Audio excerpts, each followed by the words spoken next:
Coming to you live from Johannesburg, this is Tonight with Jane Dutton. Tonight, the inner workings of the relationship between our presidents and our SOEs. The Zondo Commission hears Barbara Hogan's story of state capture. Then, do you want to be paying Jacob Zuma's legal fees? And imagine an estate agent-free world. A new banking app is about to upend the house-selling industry. On Tonight with Jane Dutton.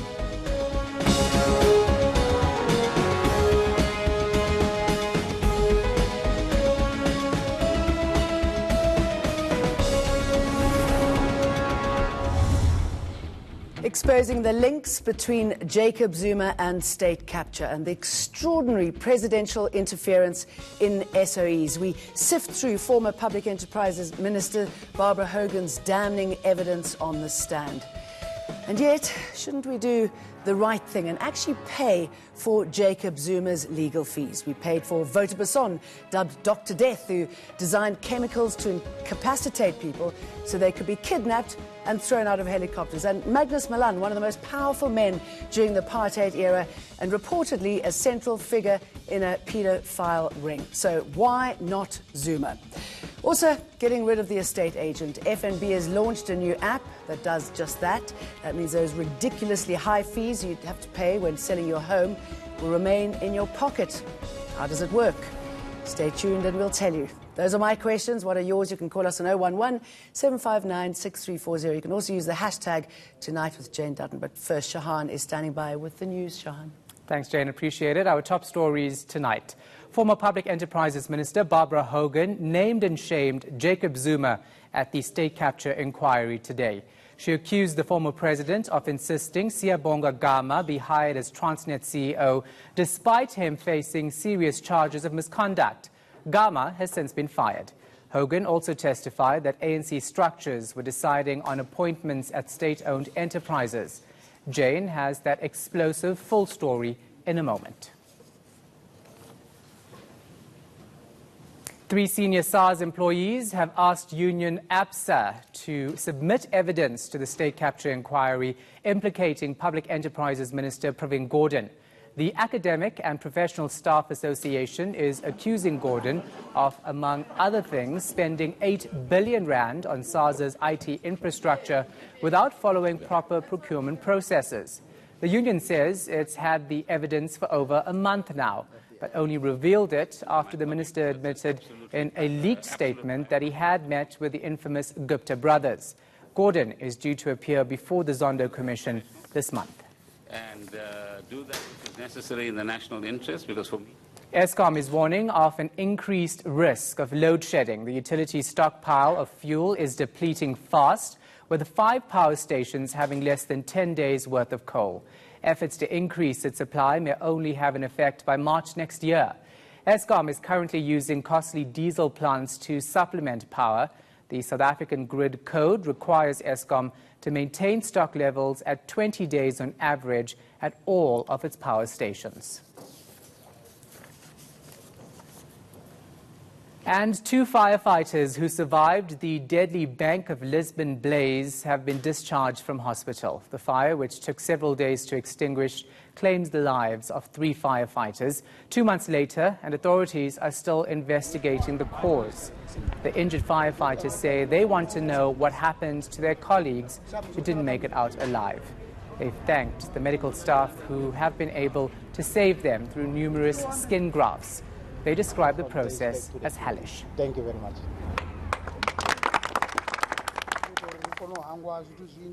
There'll be more news at 9. I'm back at 10 with News Hour. For now, it's back to Jane. We'll see you then. Thank you very much for that, Shahan. Well, it's been an explosive day at the Zondo Commission. Former Minister of Public Enterprises, Barbara Hogan, has been testifying. She's detailed possible law-breaking, described how she was thwarted and undermined by then President Jacob Zuma, and painted a bleak picture of pervasive state capture. It is important to note that there were 3 damaging processes afoot in my time with regard to SOE-related appointments. There were the very political and public maneuverings of certain elements within the ANC and the tripartite alliance to get their way. Then there were ways that President Zuma and some cabinet colleagues thwarted my attempts to get cabinet approval for board appointments, and I stress the word thwarted. And finally, the inexcusable interference with my responsibilities as a minister by President Zuma that eroded my executive authority, and I refer in particular to Eskom in that regard. So, can the President instruct a minister on which board members can be appointed to SOEs? No. Can a President instruct you as the minister or instruct the board as to which CEO must be appointed? No. Now, that would be in terms of the opinions that I sought. If any cabinet minister or the President tried to instruct me on who should be appointed, they would be usurping my executive authority.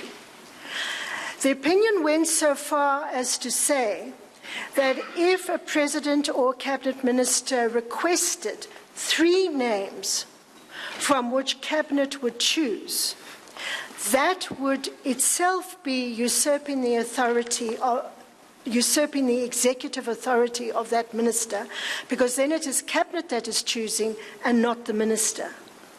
Now, I don't want a false impression just given here that you just go and do your own thing. Obviously, you consult with your fellow ministers. We're working as a team. But I think it is extremely important for us to understand executive authority and when it is being usurped or when it is not being recognized. Then there's the Transnet fiasco. Hogan says Zuma was determined to appoint Siyabonga Gama as its new CEO, even though there was a far better candidate, and Gama was undergoing a disciplinary process at the time. First, he insisted that I go ahead and appoint Gama. I said I couldn't. He was facing misconduct charges, and he was not the preferred candidate. He then said that no appointment to Transnet must be made until the disciplinary case against Mr. Gama is concluded. I was concerned about that, and I said I would provide him with further evidence. Remember, I was only 1 month into that job, but I was already feeling that the President was exceeding his authority here. And I was truly shocked.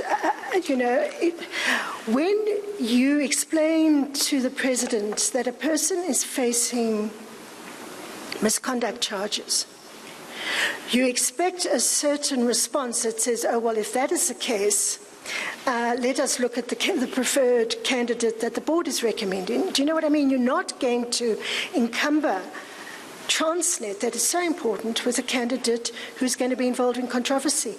And the fact that the President was absolutely insistent, Gama, you will be appointed.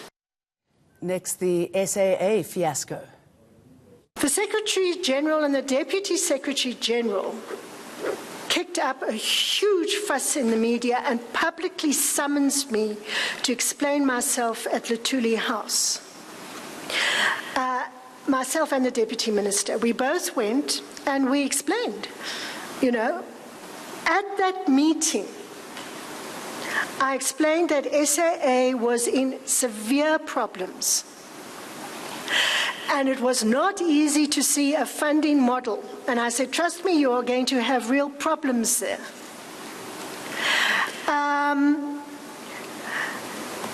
And they would not release a statement after that meeting. But my concern at that stage was if I was seen to be going outside of government policy, it should have been the President who summoned me, not the party. And so I'm not saying that I was saying the right thing or the incorrect thing, but it is the President, not the party. And what made things even more vulnerable at that time was that a certain faction, and I hate using these words, but a certain faction who was supporting the president who came in, President Zuma, was very powerful in that NEC at that stage. If you look at the National Working Committee at that stage, it consists almost entirely of his very vocal supporters. So there's a weakness there. You know, they were driving a whole agenda, and they saw themselves as super powerful, and they could now dictate, the Tripartite Alliance could dictate to the government what it should be doing, down to the level of who should be a CEO or not. Well, joining me in the studio is Peter Goss, a corporate governance consultant. Very good to have you with us again. Thank you, Jane.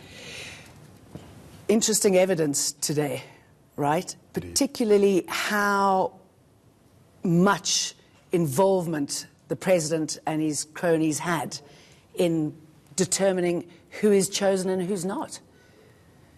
I think you've heard correctly so from the minister that it was out of order for the president to make or suggest appointments at the level that she was proposing. However, one needs to have a closer look at the government governance model. The executive authority is the minister. So with an SOE, you then have the next structure, which is the accounting authority, which is the board of the state-owned entity. And finally, you have the accounting officer, which effectively is the CEO of the organization. You expect that often it's a public nomination process that goes through the executive authority, the minister, to consider certain candidates. Sometimes the accounting authority, after the executive authority, considers those candidates too for certain positions on the board. For example, technical roles like the audit committee on a board of directors, you'll find that the accounting authority, the board itself, plays a very strategic role in identifying the right kind of experts to play the role. And those are strong oversight bodies. When politicians interfere to that level, those oversight bodies collapse and you lose all governance control. And is that why SOEs were easy targets rather than possibly private businesses, for example, because you've got that infrastructure? Absolutely.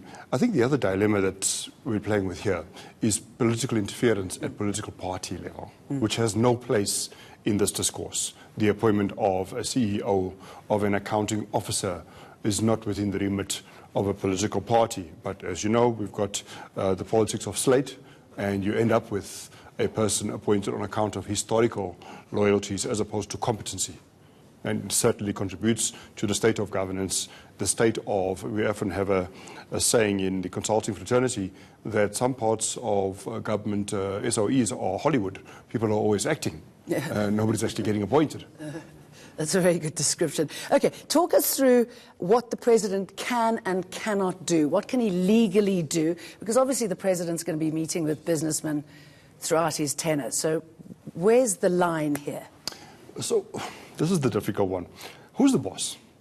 The president is the one that spots the minister, puts the minister in office. What's the decent thing to do? You speak to your boss, and the boss has you consult with your fellow ministers, as Barbara Hogan has put forward so nicely, eloquently, and you consult also with the president and say, look, we've gone through a process, and this is who we've come up with, and we're moving. You're not asking for permission.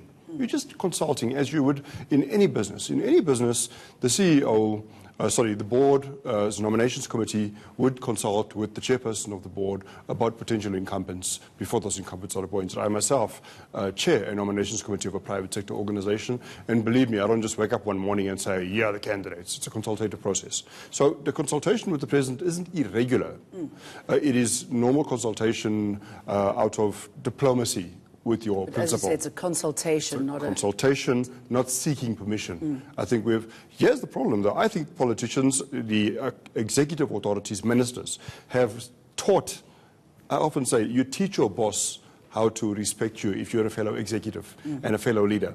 I think they've taught presidents long before this president that's just departed, they've taught them that they're the bosses on all scores. But then you're also supported by the NWC and the NEC, so you can see how that line goes straight to the SOEs, isn't it? It's impossible to separate that line. In fact, you can only contemplate that in principle it's separated. What you do need, I think, is for boards to stand up and be strong. Remember that appointing a CEO is not the minister's job on her own. She would engage with a relevant board about the CEO for a particular organization if indeed she played the correct role of a shareholder. So in normal companies, the shareholder has a substantial say in the board's chairperson, and in the CEO to some extent after the board has considered the matter. So this is a very consultative process amongst all parties. I think what you also have, it's very strong, is that the executive authorities, the ministers, don't consult their board themselves. So they themselves aren't as innocent as they portray themselves to be. Right. So capturing the boards and the CEOs was obviously the way they wanted to operate, wasn't it? Because once you've got that, as you say, the structure breaks. But once you've got that, then you're in control, aren't you? That state capture, in the context of the Zondo Commission of Inquiry, I have a subtle difference of opinion. I see the behavior of these politicians in this discourse today as being normal. I think it's been there in, as you pointed out in other examples earlier on today, I seem to have picked up in past governments, in the current government since 1994. It's always been there, this interference and inefficiency of governance, and not allowing the system to govern as corporate governance should be done, and everybody know their place in the continuum with the right checks and balances. We have the Constitution, we have the law governing the particular entity that's affected. For example, in the case of Eskom, you have the Electricity Act. So you have the Constitution, you have the Electricity Act that brings in the board, you have a system by which the other members of the board come in by public nomination. So you have a very transparent process getting people into office. What you have is a usurping of that authority by political mischief. And that's where it goes wrong. Political mischief, not the right to do it. Yeah. All right, so she was also talking about her victimization, which was quite extraordinary considering she's such a struggle hero. And I should imagine that when somebody like that is targeted by the president and his men, it must be pretty damning, because she was also very effective at her job, wasn't she? I found it sad that the race card seemed to come into this particular one. And in fact, it came in when there were two black incumbents for consideration. So I don't know how the race card could possibly come into it, other than that the person considering the appointment was a white person was considering the appointment. Two black candidates were the incumbents, and one was very good because of his track record. The one who was appointed was one who had lots of red flags around him. So the answer was clear that the incumbent, the guy that got the job, should not have gotten it. When it came to Transnet and Jacob Zuma's insistence of getting his man in there, and then two other politicians were implicated as well, what sort of alarm bells should have been ringing then? Ministers seem to not be able to say no to their presidents. We saw it under Mbeki. We just got to cut to the chase and maybe for a moment not make this a Zuma matter. No. Nobody could tell Mbeki to get off the bus. Nyande and Jeff Radebe as well. I mean, it just shows that, they come a long way. Yeah, nobody could tell Mbeki to get off the bus, and he certainly cleaned house very fast and very regularly. So your problem really is where presidents need to know their place, and where ministers need to stand up to their president and say, as the cabinet backing you up, where your board, literally, your executive board, literally, that makes things work. But that's the ideal scenario, right? That's not what we have here at the moment. It is ideal, yes, in some parts of the world. I mean, in the States, for example, you get dissent from within a party. You look at the Judge Kavanaugh's appointment recently. There was dissent from within the party, albeit by just one person. But you need dissent from within the party about the party's conduct without feeling that you're going to be victimized by your colleagues for dissenting on principle, which is principle you're there to represent for the public at large, not for yourself. Targeting somebody like her, you can see why she was targeted if you want to capture all the SOEs. How important is her position generally? A minister's position is the most important position in the relationship between an SOC, state-owned company, and government. Why? The minister is the representative of the shareholder the minister is actually called the shareholder, but the real shareholder is the public at large. So the minister is the shareholder. So the shareholder appoints the board. Yes, and the shareholder appoints the CEO in consultation with the board. So the minister is the ultimate authority. Absolutely. So getting rid of her, you can understand how they were able to control all of these SOEs rather. How do you clean them up now? Where do you start? You've got to get the minister to understand. I think if you get the ministers together with the boards to understand their role in governance, as the buck stops with the board. So no matter what this minister does and gets the wrong CEO on board, the board gets the hiding. In other words, the accounting authority gets the hiding. So all these SOCs, like you see with organizations like Eskom, with Transnet, where does the penny drop? It drops on the board member. You heard about board members deciding, I'm getting out of this place because my reputation is getting damaged. So boards need to stand strong. If you want to sit in a state board, a state-owned company's board, you'd better start to stand strong and stand up to your minister.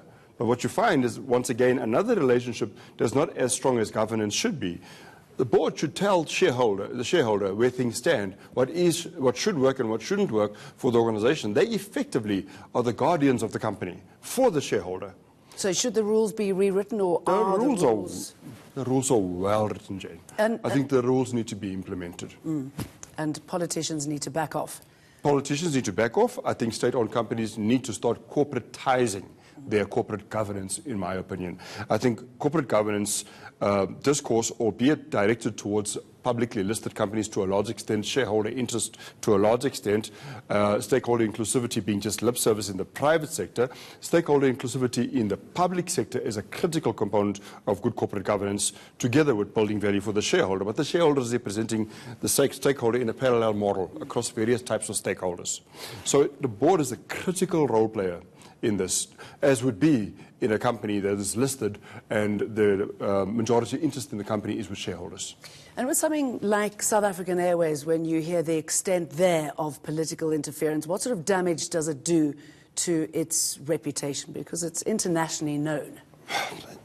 I think you've pointed out, the damage it does is to South Africa's international positioning.